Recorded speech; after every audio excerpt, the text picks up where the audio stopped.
Are you a podcaster? Maybe you've got that big idea and you're looking for a network to join. The multi-award-winning Ozcast Network can get your content to eyes and ears all over the world. Join now for the first month free, and you could be featuring this sound at the beginning of your podcast. Ozcast. Simply head to ozcastnetwork.com for details.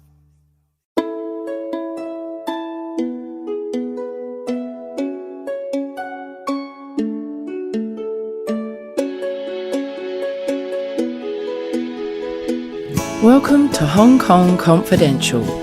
I'm Jules Hannaford and I'm your host. I'm an Australian woman and I've been living in Hong Kong for many years. I'm a mother, a teacher, an author, and I want to share my wisdom and the wisdom of others with you. Thanks for joining me and I hope you enjoy the show. I'd just like to take a moment to tell you about a book that I've written. It's a memoir called Fool Me Twice, and it's a story about my life with a focus on my journey internet dating, where I was scammed and injured in the process. It's an educational book that will help many other people not to get caught in the same trap that I was. I'd like to also take this opportunity to play my book promo for you. Here it is. From life on a farm in rural Australia, where wide open spaces made a young woman yearn to know what was beyond her country town. She moved to the city, became a mother, and found her dream career which took her across the world. But still, something's missing. In her search for love, she traveled far, trusted deeply. She wanted so badly to find someone that she almost lost herself in the process and learned some hard lessons along the way. Fool Me Twice, a new memoir by Jules Hannaford. Available August 20th on Amazon.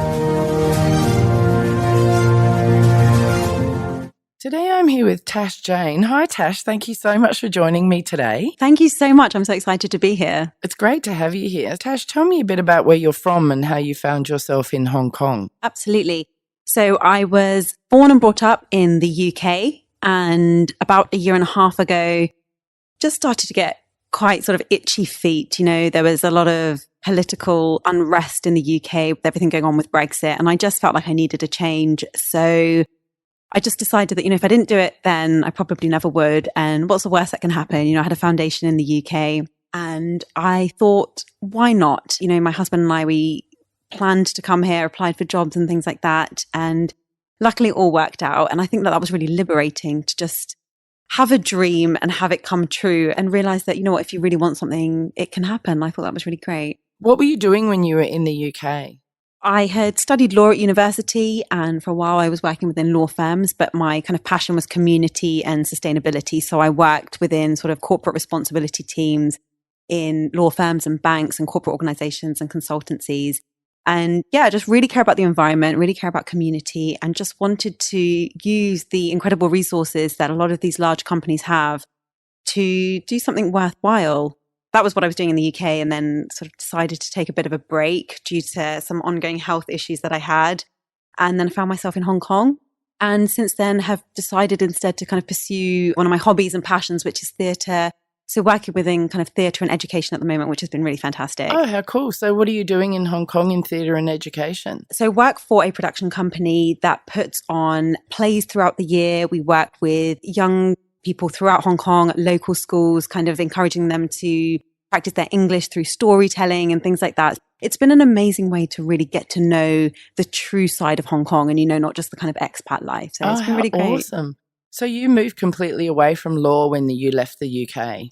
Absolutely. But when you were in the UK, you were working in the area of sustainability. In what aspect were you focusing? Sustainability is often associated with just the environment, which is definitely a lot of the stuff that I was doing. But I also think that sustainability is about an entire organization making sure that they are still going to be able to exist in X amount of years. And a lot of that comes from supporting their local communities, making sure that their employees are happy internally, externally, everything. So worked on a lot of community projects with local schools, advancing their kind of written skills, legal skills, financial skills, and then working on the environment side and trying to make our offices more green, trying to really look after the environment in a genuine, impactful way.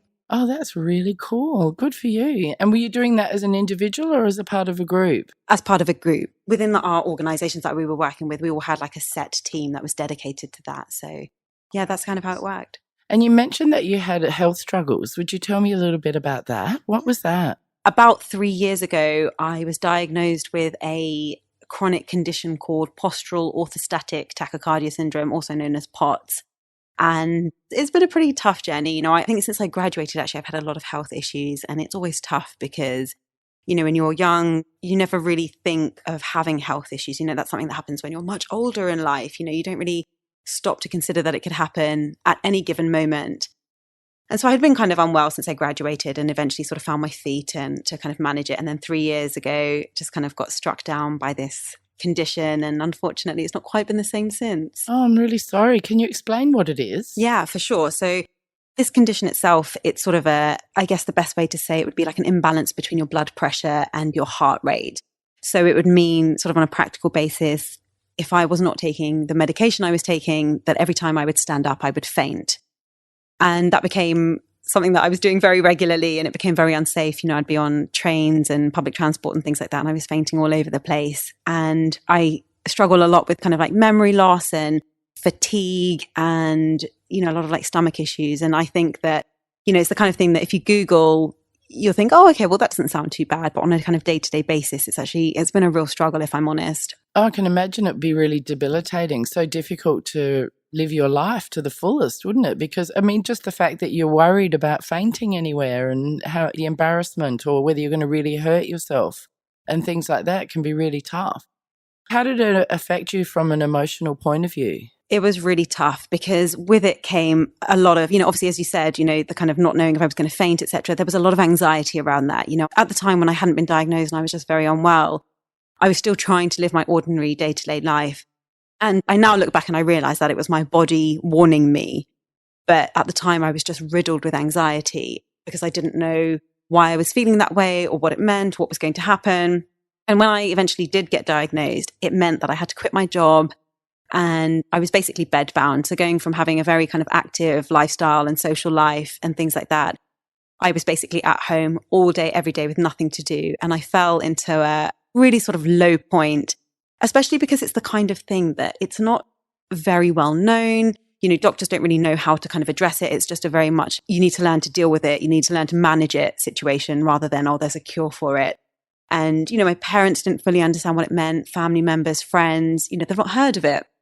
And I didn't really understand it myself. And so you kind of told one day, you've got this thing, you've got to learn to manage it, but there's no kind of advice onto how to do it. You know, like, how does this mean, you know, how do I now go to work, or how do I maintain my relationship or my social life? And all of that sort of came to an end at that time. It was really tough. I found it really difficult. Was there any specific treatment that they gave you? There was no treatment as such. It was quite frustrating, to be honest, because it was very much on a try and error basis, you know, kind of try this and see if it worked, you know, whether it was with managing my diet in a certain way or certain exercises that could or couldn't help. But, you know, it was such a complicated thing because it was, say, for example, I'm a vegetarian. So it was like, okay, well, you can eat these vegetables, but you can't eat these vegetables. So already having a very restricted diet meant even more of a restricted diet. And it was, we can do these kind of exercises, but you can't do this kind of exercise. And it was just so, and I'm generally quite an impatient person anyway. So it's just a very frustrating process. But, you know, as with these things, you really do have to learn to be kind to yourself and patient with yourself. And I think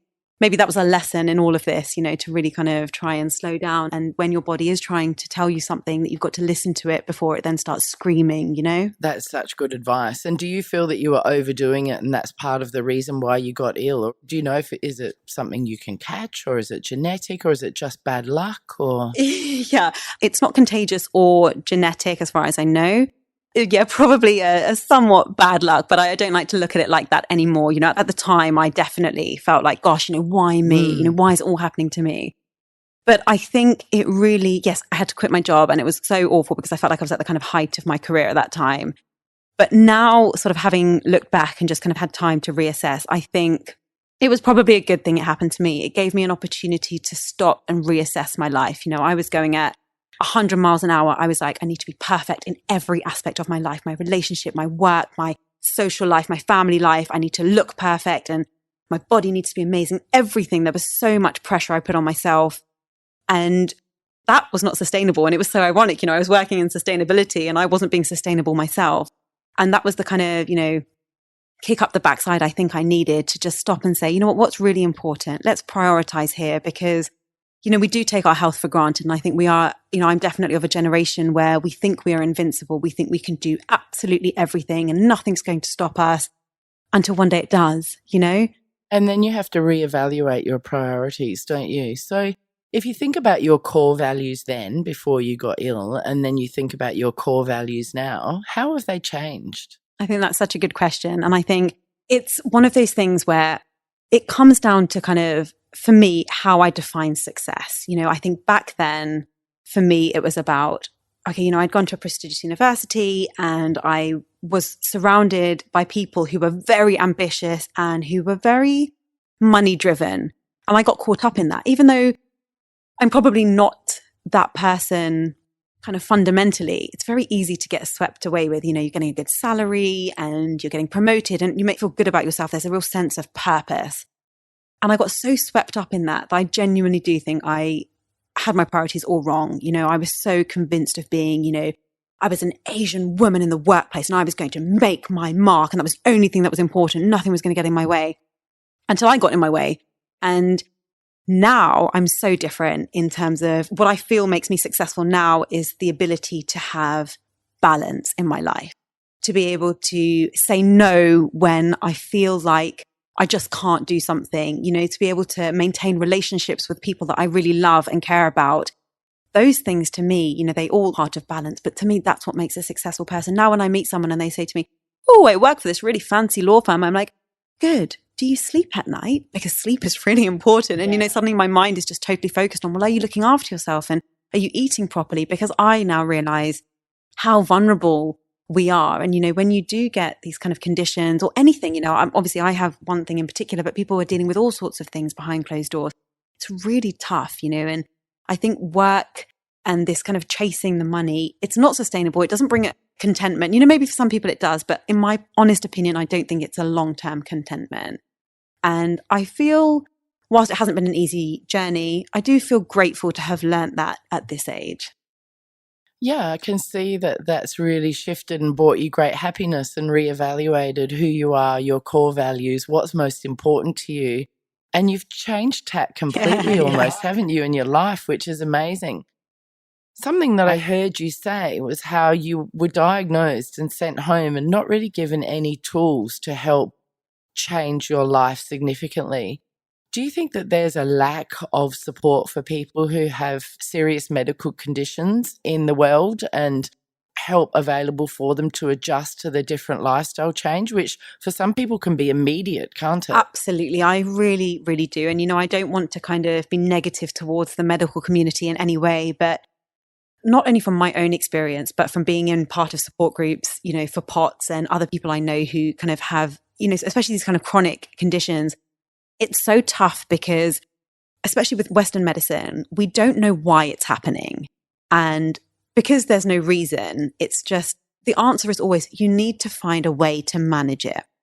Now, broadly speaking, that's great. It's an opportunity to reevaluate your life and all those great things. But on a day-to-day basis, it means you are struggling without any answers. I have found that so often it can affect your mental health so much more than even your physical health. So what starts off as something that's quite physical becomes mental so quickly because you are so isolated. When you wake up in the morning, now I'm lucky, I have a really supportive husband and things like that. Not everybody has that. Some people have large families, they've got children to take care of, they've got parents to take care of, and they still have to maintain a job and bring in an income and things like that. It's so tough when you leave the hospital or the doctors or whatever it might be, and it says, just try things.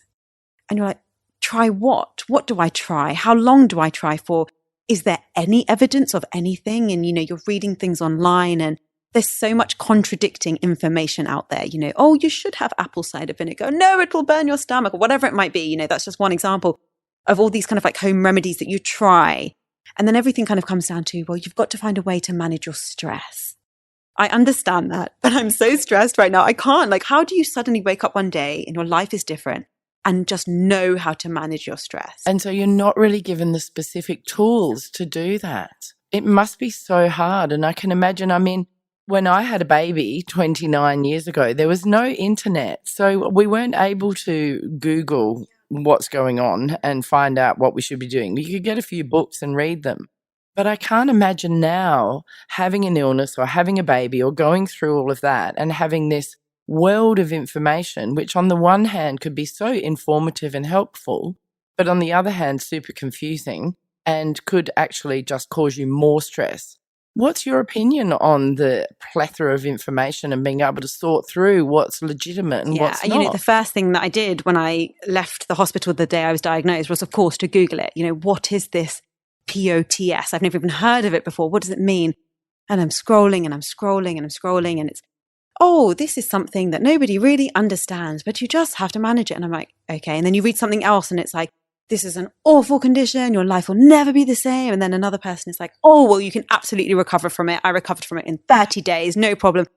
And you don't know which one to kind of like put your efforts into. Do I need to now resign myself to a life of, you know, being bedridden, or do I think I can cure myself in 30 days and I'm going to spend all of my savings on trying to cure myself? This must be quite frightening. So frightening, so confusing, just unbelievably frustrating. And what makes it worse is that nobody around you understands it either. You know, when you say to somebody, because the thing with a lot of these chronic illnesses, you don't look unwell necessarily. You know, you can still have a shower in the morning for the most part. You can still put makeup on. You don't look ill. You know, they're these invisible illnesses. And that can make it even more difficult because everyone thinks that they, you know, you tell people, oh, I'm not very well. And they're like, oh, you just need to like go on holiday. You just need to, you know, you just need to take a break, have a cup of tea. You know what you need to do? You just need to eat some comfort food. But I've just been come from the hospital and they told me I need to cut out all gluten and everything that's fun because it might help. You know, there's no answer. And you just have to learn to really connect with your body and start listening to it. And I was so bad at that growing up. You know, I didn't listen to my body at all until I came to a point where I really had no other choice. And I was like, okay, well, I'm eating this because it's making me mentally happy.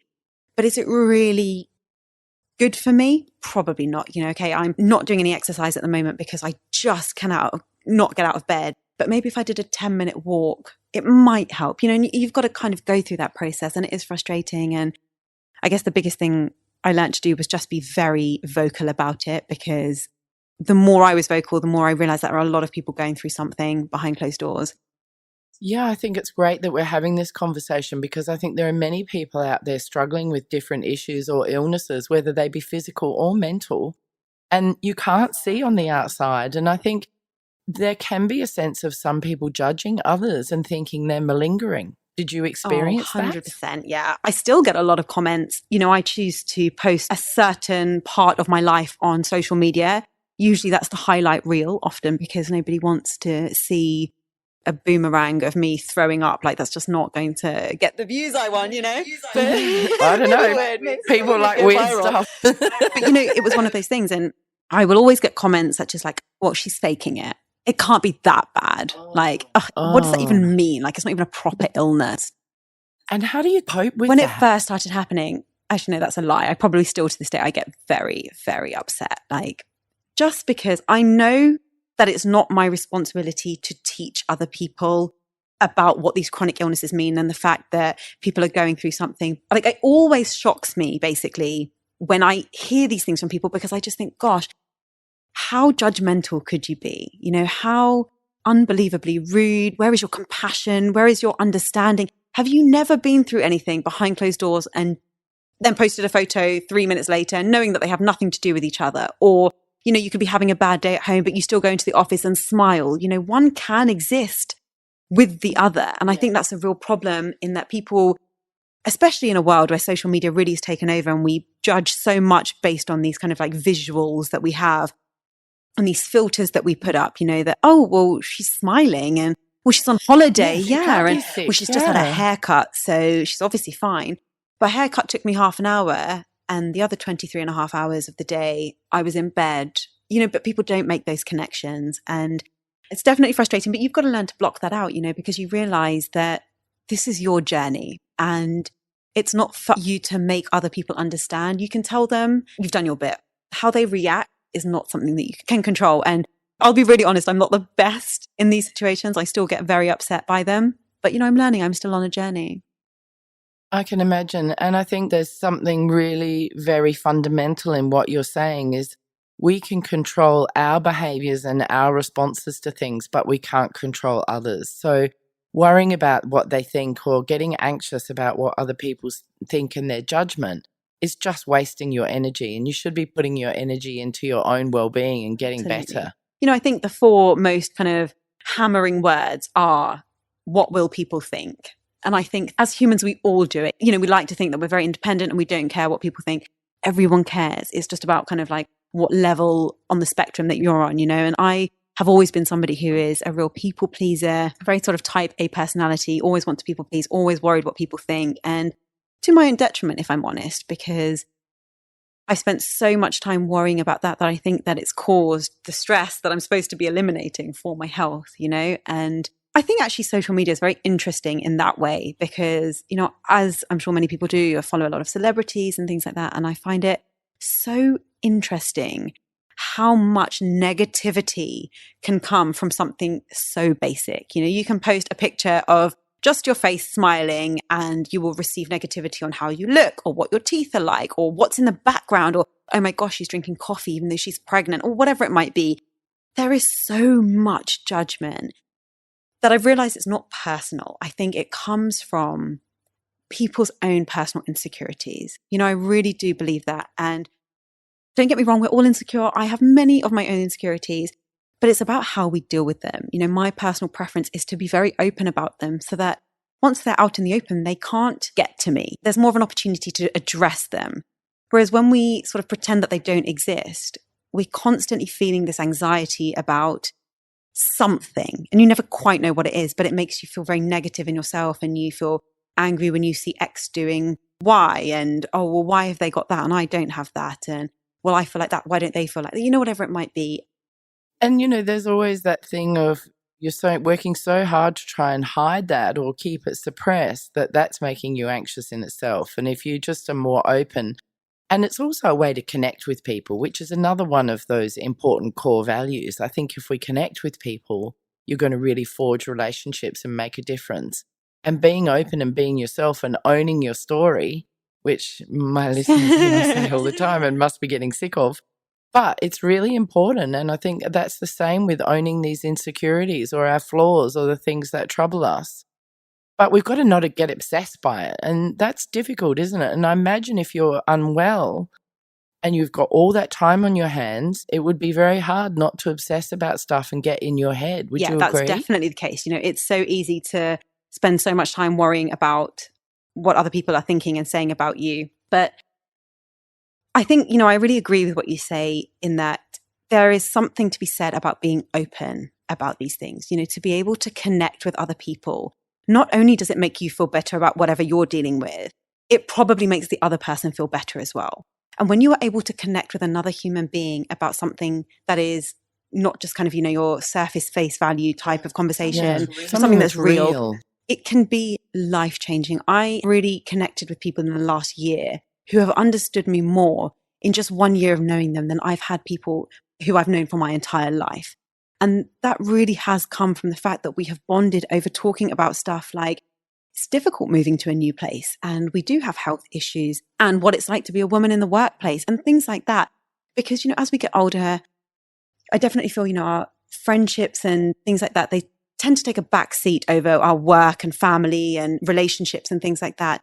And actually what I found is that they're one of the most crucial things that we actually need to keep in our life because those connections with those people, and of course it can be family and relationships, of course, as well, but it's a very cathartic feeling, that you're able to, exactly as you said, connect over something real and you feel so much less isolated. And that is why it's so key because so much of, the mental health kind of portion of what we feel is triggered by isolation, in my opinion.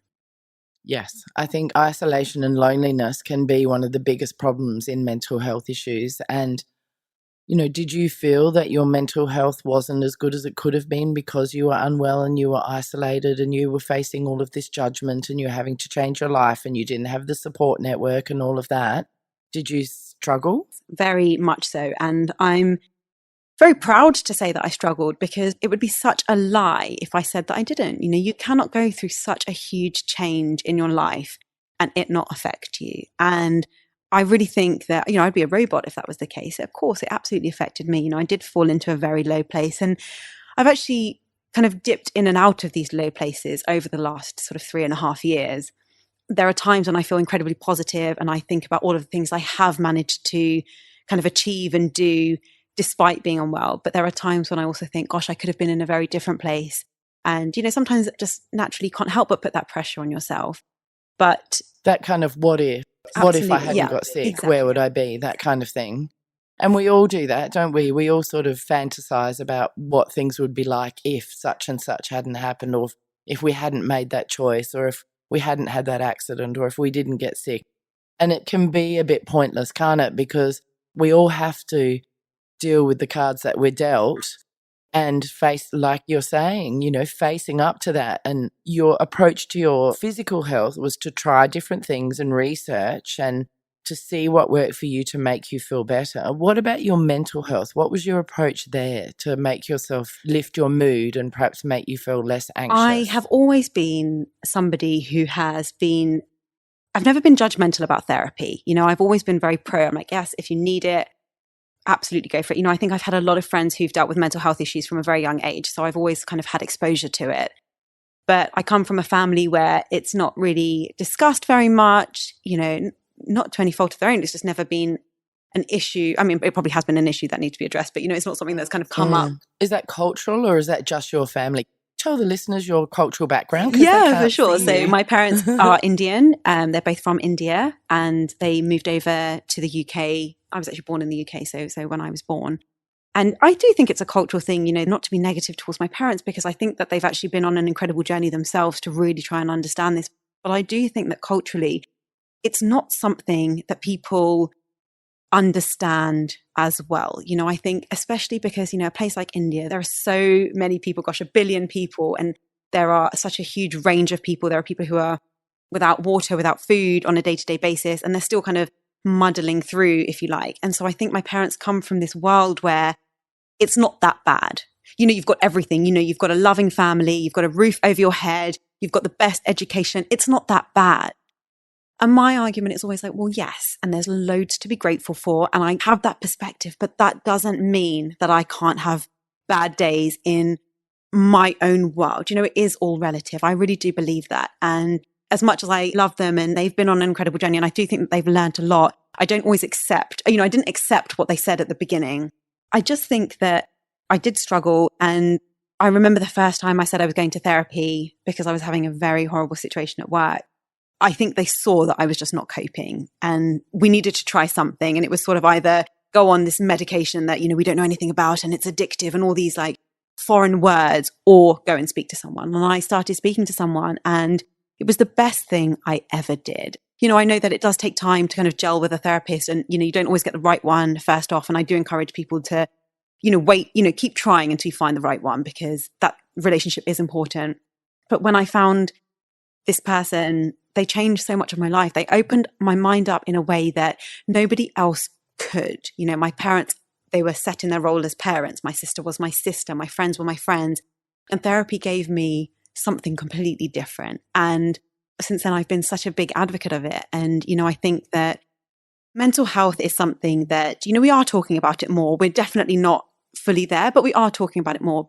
For me, the problem still is in that whilst people recognize that it's okay to go to therapy, when they're struggling, it's still not their preferred choice, because they still don't want to admit that they are going through something that might need therapy. But I just want to emphasize, therapy doesn't have to be because, you are having severe depression. It could just be you're going through a tough time. 1 month, 2 months, a few weeks. It's okay. It's good to get a different perspective. So interesting. If you've got a little cold, you'll go off and get some throat lozenges or a cough medicine or whatever you need without even thinking about it. But if you're having a little struggle with your mental health, you feel like you're a failure hang on, I should qualify that, but some people feel like they're a failure or that they're weak or they feel ashamed or something. Help. Yeah. They feel ashamed or whatever. And this is why conversations like this are so important and so valuable, because somebody out there listening might think, actually, I'm struggling, I'm going to get some support. And I'm hoping that if we can get one person out there to seek help and get support and know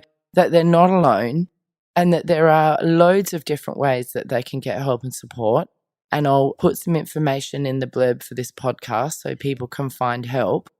But I think that it's really, really great that you are so open about what your experiences and what you've been through, and that it really can help others. And I think that that's just fantastic. It's so wonderful. The biggest thing I want to emphasize and that I have learned through this journey is that it is okay to not be okay. Oh, I love that. Yeah, seriously, it really is one of those things that we can wake up in the morning feeling absolutely brilliant and you'll accidentally smash a glass and it will put you in a mood for the rest of the day. That's fine. Whether it's something as trivial as that or something much more serious, it's okay within a day to have several different emotions that go up and down, weeks, months, whatever it might be. It's okay. Be patient with yourself. Allow yourself to go through those motions. It's good for you. Honestly, I really think that there are so many lessons to be learned by the end of it. And that makes me think about self-care and how important that is. So what advice would you give for self-care? What sort of things do you do for self-care? Self-care is really an ongoing journey. I don't think it's something that, you one day you wake up and you're like, right, I've got this. It is really tough. And, I watch a lot of videos and listen to podcasts and people are so positive. And even though I'm hearing them and logically I can understand what people are saying, I still don't feel it. I think the first thing I would say is you've got to be patient with yourself. There are going to be days where you want to change everything about yourself and hate your situation.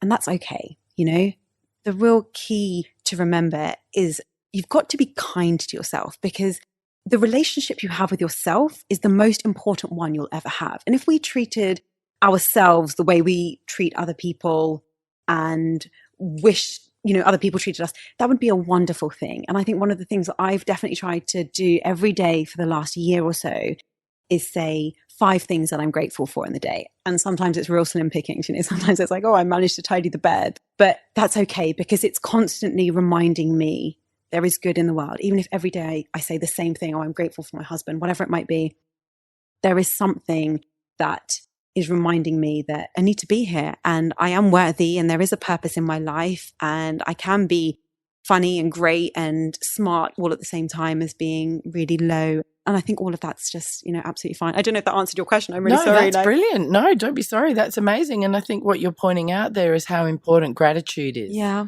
It can be a real healing tool. Mm-hmm. If we take the time to show gratitude and think about what we are grateful for, it can make all the negativity and the things that we're struggling with step back a bit into the background if you bring the things that we're grateful to for the foreground. And I think that's a really good thing to think about as well, isn't it? Yeah. I think it comes down to almost like storytelling in a way, in that if you had asked me how I was today, Jules, and I said, oh, I'm having a really tough time, I'm having a bad health day and I'm just not coping and I feel very sad today. That's the personal narrative that I have delivered to you.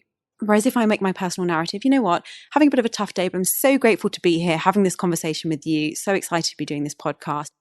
The narrative has changed, and it's given you an opportunity to talk to yourself as though you're telling yourself a wonderful children's story that's all full of like fun, bubbly, great things, as many children's stories are. And to have that positive self-talk and not relying on anyone else to give it to you, that's where the real strength is. I just did a Brené Brown course recently on her Rising Strong program, and it was amazing because we talked about our shitty first draft of our stories in that, and how that you work through your emotions and deal with things with compassion for yourself and lean into your emotions, and then you come up with your brave new ending. So your first story about, oh, I feel terrible, I've had a bad day and blah, blah, blah, that's your shitty first draft. Yeah. And then I'm really happy to be here, I'm grateful for my life, I'm enjoying doing the podcast, that's your brave new ending. And that's exactly what we can do. And it's amazing the power of the mind, isn't it? Mm-hmm. How we can literally reframe the way that we think. And I think that that's so important. And I tell my students sometimes when they're really feeling negative about themselves to play the positive game. And I'm like, if you have a negative thought, say the opposite positive thought to yourself. Force yourself to say it, because the power of positive thinking can be so amazing. And I'm sure it can help with recovery from illness, whether it be physical or mental.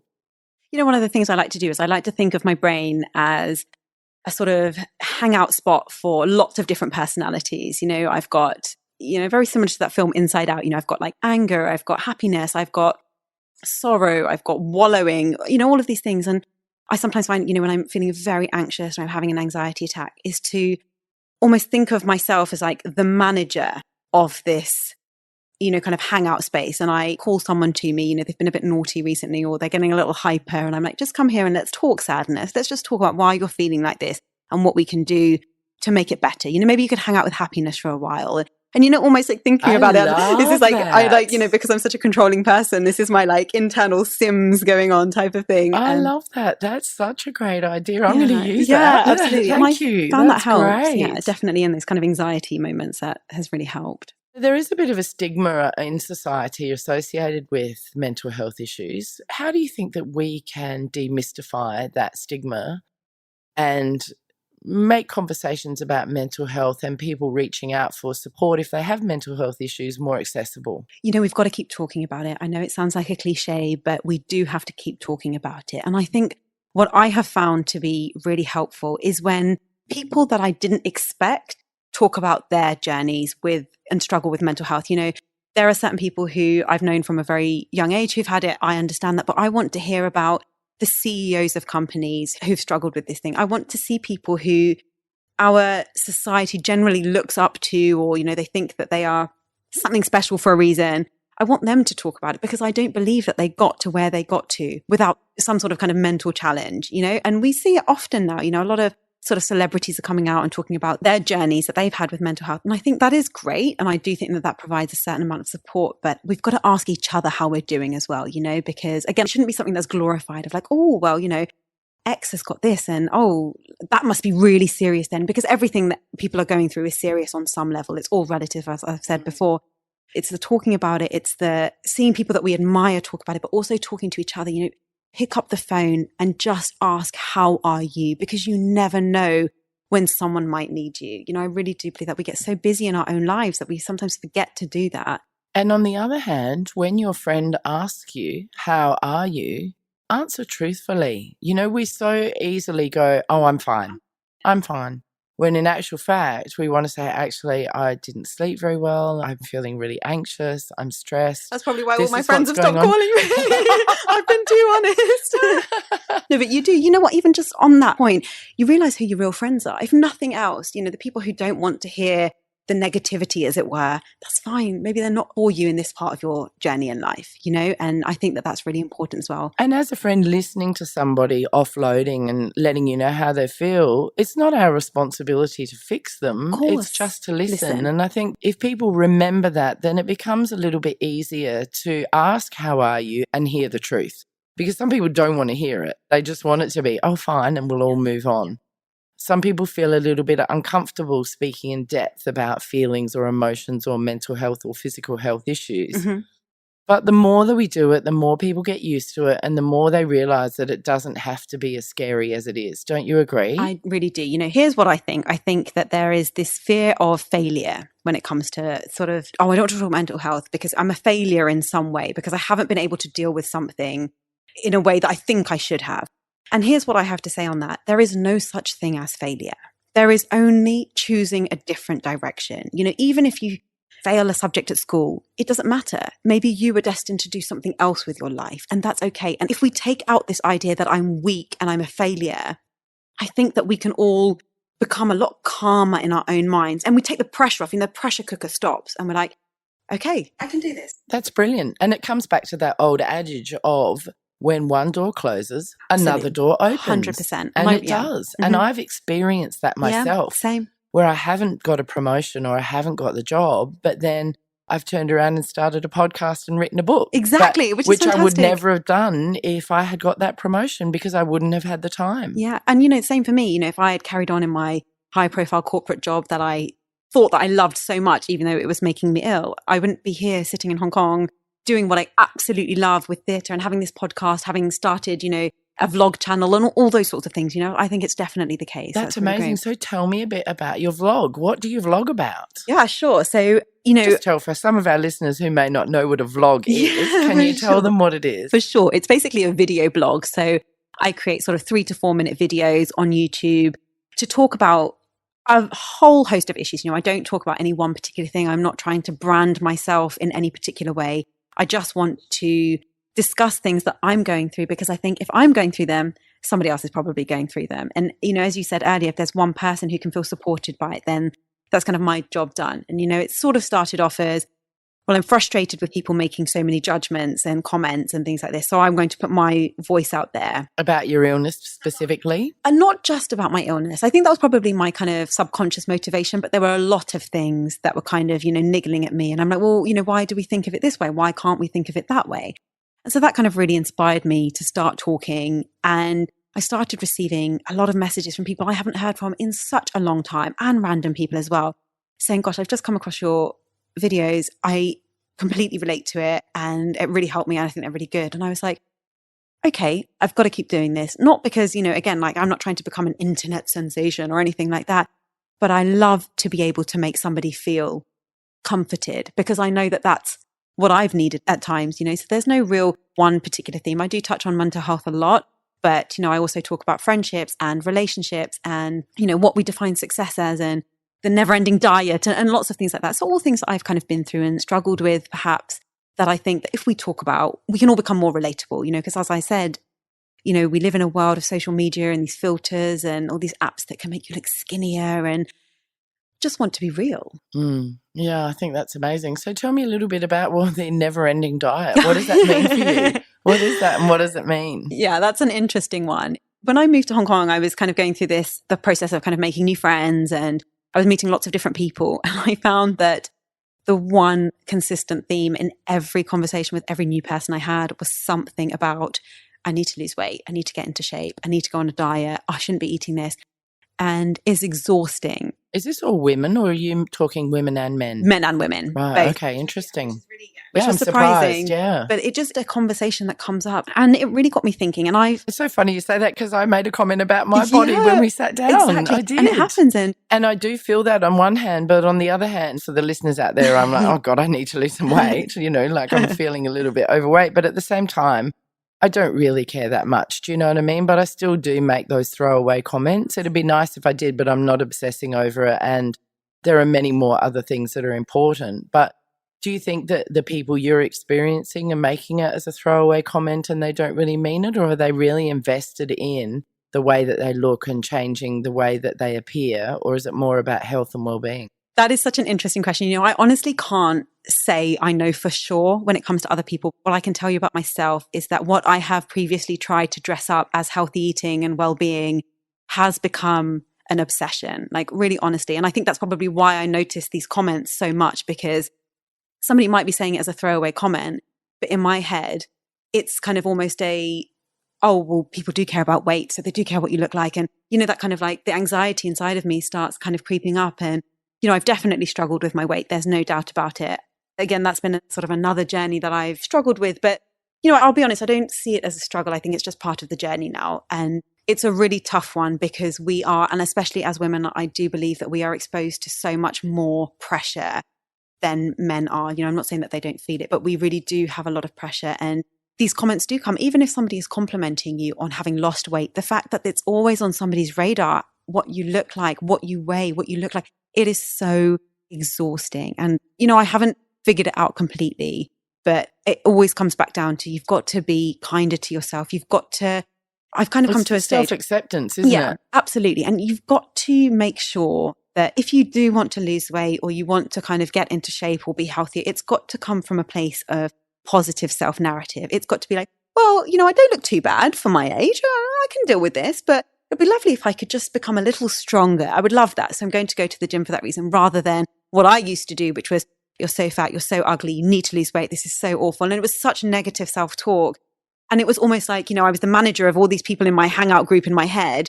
And I was just I was being aggressive towards them. I was throwing them out of my little cafe or hangout, whatever you want to call it. It just wasn't working. And everyone... Did you really believe that you were not attractive and that you were fat when you were younger? Oh, absolutely. Not even younger. Like in the last sort of, kind of 8 years, I've really struggled. Really? Yeah. Because that's amazing. Because for the listeners out there, you're absolutely stunning.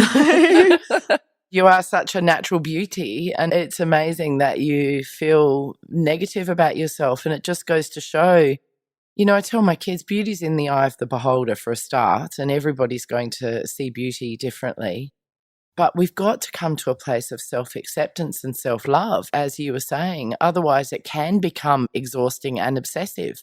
And would you say that you were obsessive about food and weight and how you looked and even the way you dressed and makeup and all of that? I definitely have been. I'm not going to lie about it at all. I have definitely been absolutely obsessive. I think I'm in a much better place now. I think some of it comes with age, and some of it comes from the fact that, obviously I've been so unwell, and I realized that nothing is ever really going to work out the way that you planned. So just chill. Priorities change. Yeah. Your health is more important than your weight. I really find you've got to surround yourself with positive people. Like all people who are not just, I'm not saying that you've got to find a whole bunch of people who are the sun, but you just kind of that, the sun. But people who are invested in you, that understand who you are, and that when you're having a bad day, you can reach out without feeling guilt of, oh, I don't want to bother someone. Like, no, you just need to be able to go to them. And, having positive people around you can change everything. That's really what I found. And negative attitudes can rub off, can't they? And if you're surrounded by a whole bunch of people who are really down on themselves, it can rub off on you. Yeah, definitely. And life is so much better when you love yourself. And it's so much better. You can't even imagine it until you get to that stage. And so I'm really trying to prioritize my relationship with myself, basically, going forward. Oh, that's so inspiring. And I really love your metaphor of the hangout in your head with the different emotions. Is that how you manage your negative self-talk? Yeah, definitely. So look, when I'm having a really bad anxiety attack, I'll be like, look, okay, anxiety, you're disrupting the cafe. Just have a glass of water. We're just going to talk about this. I'm not going to reopen the cafe, as it were, until you've calmed down. So that's not going to be fair to everyone else. Let's just chill. We've got this. We've been here before. We've dealt with it. Nothing we can't get through, but you do need to just quieten down. Why don't you go and sit with calm or happiness? Yeah. And, it's almost and like, learn from them. Yeah. And almost just that conversation alone, because I've visualized it. Just within a few minutes, I can feel much calmer. So I definitely find. And you know what? I haven't heard that before. Oh, And that really? is such a cool idea. Great. I I'm really glad. love it. Yeah, Good that's stuff. great.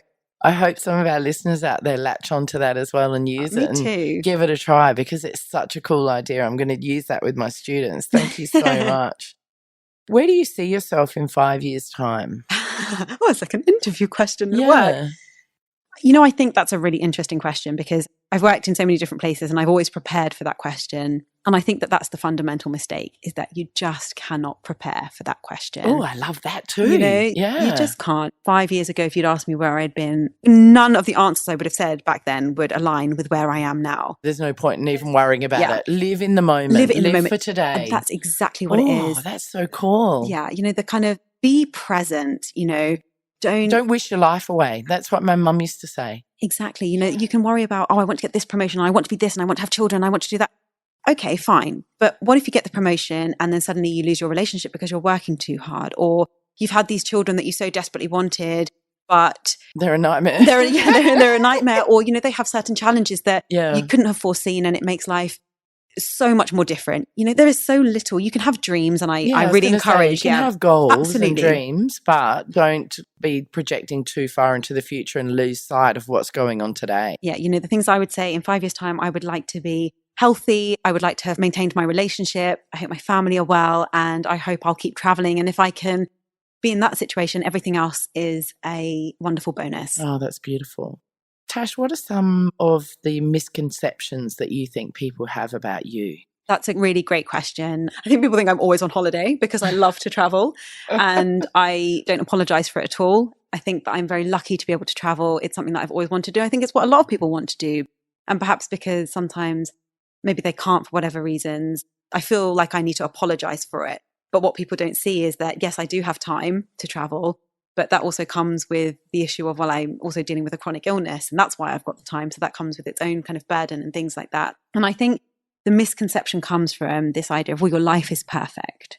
it must be perfect because, again, it comes down to people's individual insecurities. Some people look at me and be like, well, you're so lucky that you're married. You found a guy.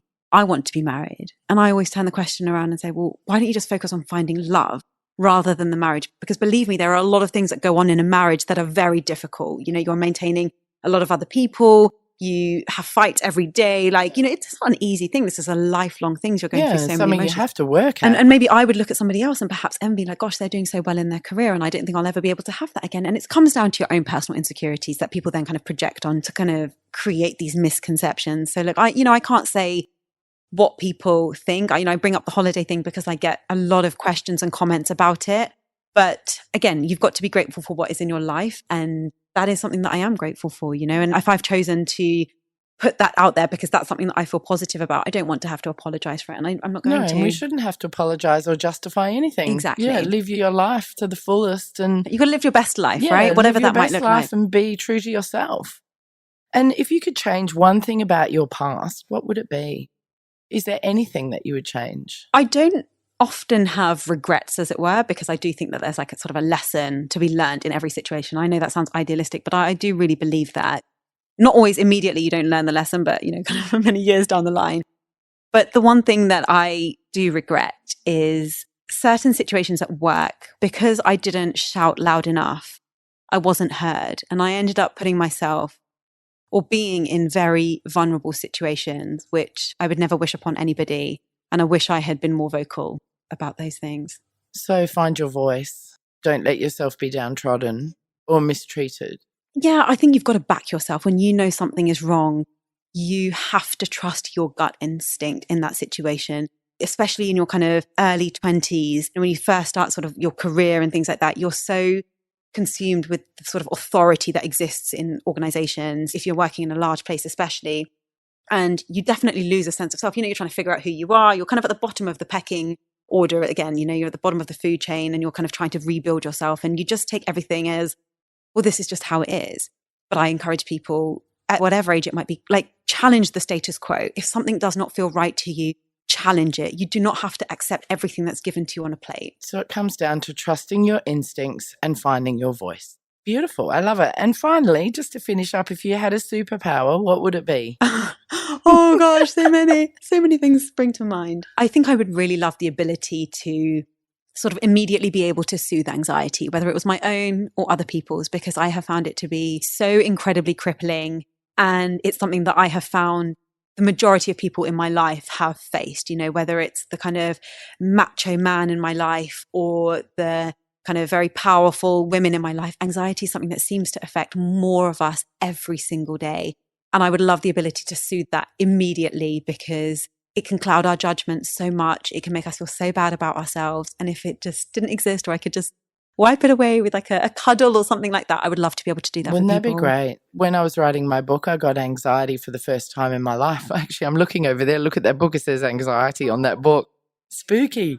I had anxiety for the first time and it felt like someone was standing on my chest. Like I thought I was sick. I thought I had some lung issues and I was going for tests and things like that. But it was anxiety because of the pressure and the stress I'd put myself under doing so much work at once and revealing all my inner secrets in my book and all of that. And it was the worst feeling. And now that the book's finished, I can literally feel it lifting and going away. So it was absolutely situational anxiety, but it was awful. Yeah, it is awful. And I find it so interesting how something mental can manifest that way physically, and that's really sort of to explain that, any point, anything, if you're not looking after your mental health, it can come out in your body at any time, which is why looking after your mental health is just as important as looking after your physical. It's paramount, isn't it? Absolutely. And then that will keep you hopefully physically healthy. So Tash, if people want to find you and watch your vlog, how can they do that?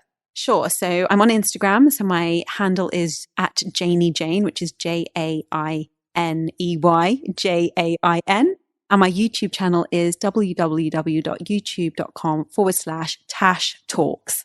Great. Okay. So Tash, thank you so much for meeting me today. It's been an absolute pleasure. You've given me so many great ideas for helping others with anxiety and low mood. And if they've got illnesses and things like that. It's been a wonderful, wonderful conversation, and I really appreciate your time. Thank you so much for having me. I really, really appreciate it. Awesome. Thanks. Hong Kong Confidential is brought to you by Teresa's Turkish Towels. Teresa imports the finest 100% Turkish cotton towels that dry very quickly, making them perfect for Hong Kong's humid climate. Say goodbye to the traditional smelly and stinky towels and try the colourful and fresh selections available online or in Teresa's Wan Chai store.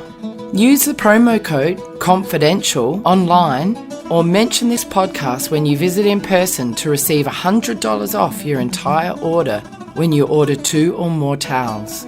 With 100% satisfaction guaranteed or your money back, the only thing you've got to lose are the musty smells that permeate traditional terry towels. Visit www.hkturkish.com in order to get the address and directions to Teresa's semi-hidden location. So that brings us to the end of another Hong Kong Confidential podcast. I'm Jules Hannaford. Thanks for joining me, and I hope you'll be with me again next week. If you enjoyed today's podcast, please can you go to iTunes to rate and review it. I would really appreciate your feedback. You can email me at jules@hongkongconfidential.net, and you can find me on Facebook and Instagram at Hong Kong Confidential. If you'd like to hit me up on Twitter, it's at Jules Hannaford. I would love to hear from you.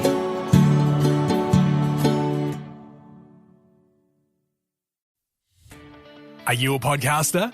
Maybe you've got that big idea and you're looking for a network to join. The multi-award-winning Ozcast network can get your content to eyes and ears all over the world. Join now for the first month free, and you could be featuring this sound at the beginning of your podcast. Ozcast. Simply head to ozcastnetwork.com for details.